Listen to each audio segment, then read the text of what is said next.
Functions of mouse. A mouse helps us point, click, and move things on the computer screen easily. Let us study the various functions of a mouse. Single click or click. Pressing and releasing the left button of mouse once is called single click. Single click is used for selecting an item. Double click.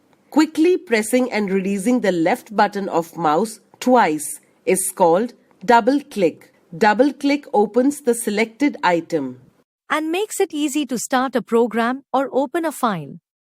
Right click. Pressing and releasing the right mouse button once is called right click. It displays a list of properties for the selected item. This list is also called pop-up or shortcut menu. Scroll.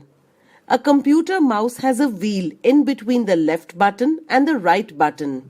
This is known as the scroll wheel. Place your index finger on the scroll wheel and roll it up or down to scroll the page. Drag and drop.